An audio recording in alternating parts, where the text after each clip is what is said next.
be doing a speech on self-defense, but with knives. To demonstrate this, I have a visual aid. Vinny, come on up. Feel free to clap.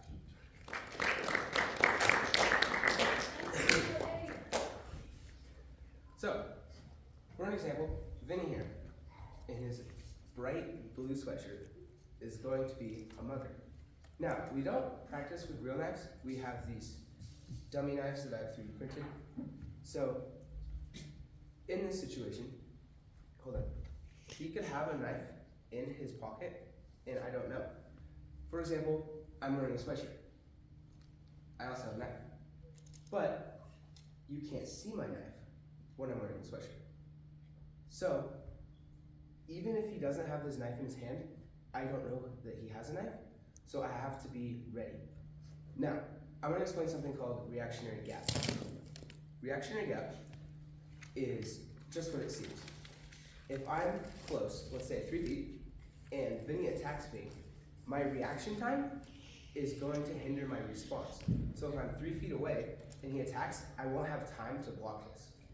But if I'm 6 feet away and he attacks, I have time to block. Now, the safe gap for reactionary gap is 21 feet, but if you're meeting someone new and they're new and you walk up and shake hands, without a knife, and you're talking to them, but you feel like there's something off about them, taking a step back at 6 feet is good. It's not awkward. Like if you were 21 feet away and talking to someone you just met, it might be a little bit awkward. And 3 feet is how long your arm is, just about, and it's how long you normally talk to your friends. Now, onto the knives. This is my dummy knife. There are 2 ways to hold a knife. Forward grip and reverse grip.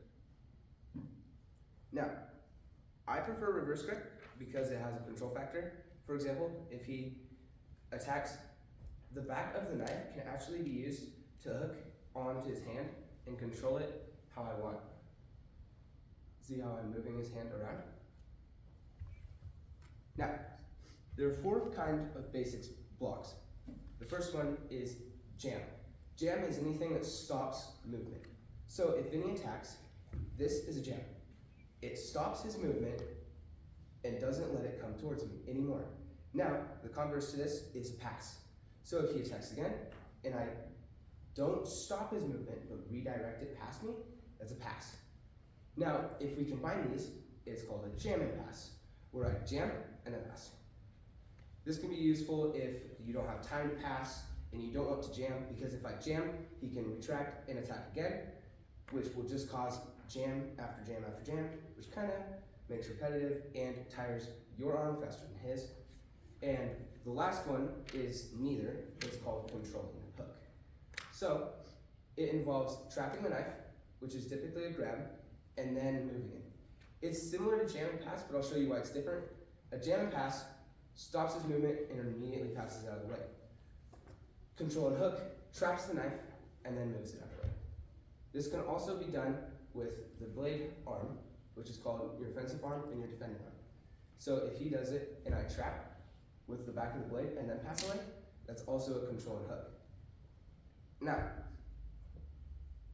in a knife fight, which you shouldn't get into anyway, you are not looking to end the fight, but to get away. You want to escape. So in the fight, I'm going to keep moving as much as possible, getting around.